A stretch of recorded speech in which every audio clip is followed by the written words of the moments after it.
அண்மை செய்தியை பார்த்து வருகிறோம். திமுக சட்டத்துறை 3வது மாநில மாநாடு சென்னையில் இன்று நடைபெற்று வருகிறது. தற்பொழுது அந்த மாநாட்டில் முதலமைச்சர் மு.க.ஸ்டாலின் சிறப்புரை ஆற்றி வருகிறார். ஒரே நாடு ஒரே தேர்தல் திட்டம் மூலம் மாநிலங்களை பாஜக அழிக்க முயற்சி செய்வதாக அந்த உரையில் முதலமைச்சர் மு.க.ஸ்டாலின் தெரிவித்திருக்கிறார். அண்மை செய்தியாக பார்த்து வருகிறோம். ஒற்றை முறை ஆட்சிக்கு வழிவகுக்க பாஜக முயற்சி செய்து வருவதாகவும் முதலமைச்சர் மு.க.ஸ்டாலின் பேசி வருகிறார்.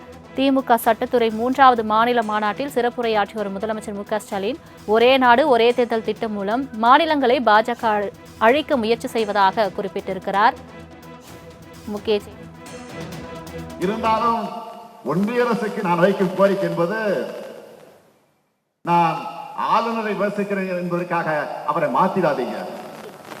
அவர் பேசத்தான் பாஜக நாட்டில் அம்பலப்படுகிறது. திராவிட கொள்கைகள் மேலும் மேலும் மக்களிடம் சென்று சேருது. அவர் பேசத்தான் மக்களுக்கு மாநில சுயாட்சி முழக்கத்தினுடைய நியாயங்கள் புரியுது. ஏன்னா கருத்து ரீதியா பேசினா அவங்களால ஒருபோதும் வெற்றி பெற முடியாது. அதனாலதான் அவதூறுகளை ஆயுதங்களாக இருக்கிறாங்க. அந்த துரோக கூட்டத்தை தொடர் தெரிய வேண்டிய கடமை சட்ட போராளிகளான உங்களுக்கு இருக்கு. இந்திய அரசியலமைப்பு சட்டத்தை காக்கக்கூடிய கடமை நமக்கு இருக்கு. இந்தியா முழுமைக்கு சமூக நீதியை உருவாக்கி தந்து பாதுகாக்கிற கடமை நமக்கு இருக்கு. எனவே இங்க இருக்கு சட்ட போராளிகளுக்கு நான் சொல்லிக்கொள்ள விரும்புவது, நீங்கள் கொள்கை போராட்டத்திலையும் ஈடுபடணும், உதவணும். நாம தான் தொடர்ந்து வெற்றி பெற்றிருக்கிறோம். அதற்கு காரணம், முக்கியமான காரணம் நீங்கள் தான். ஆக இந்த வெற்றி பயணம் 2026 தொடரணும். 2026 தேர்தல் வெற்றி என்பது நம்முடைய திராவிட மாடல் ஆட்சிக்கு மக்கள் அளிக்க போக மகத்தான அங்கீகாரமாக அமைய போகுது.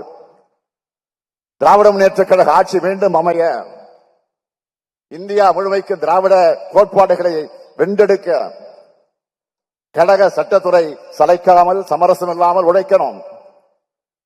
கழகத்தின் காவல் அரணா விளங்குகிற சட்டத்துறை சார்பில் கழக வழக்கறிஞர் நலனுக்காக இன்னைக்கு 5 கோடி ரூபாய் கொடுத்திருக்கிறீங்க. அது ஆக்கப்பூர்வமான திட்டங்கள்ல பயன்படுத்திக்க என்ஆர் இளங்கோ அவர்கள் ஒரு செயல் திட்டம் வகுக்க சொல்லி இருக்கிறேன். அதன் அடிப்படையில் அந்த அறிவிப்புகள் வரும் என்பதை சொல்லி, கழக வழக்கறிஞர் அனைவருக்கும் என்னுடைய நல்வாழ்த்துக்களை நன்றியும் சொல்லி விடைபெறுகிறேன். நன்றி, வணக்கம்.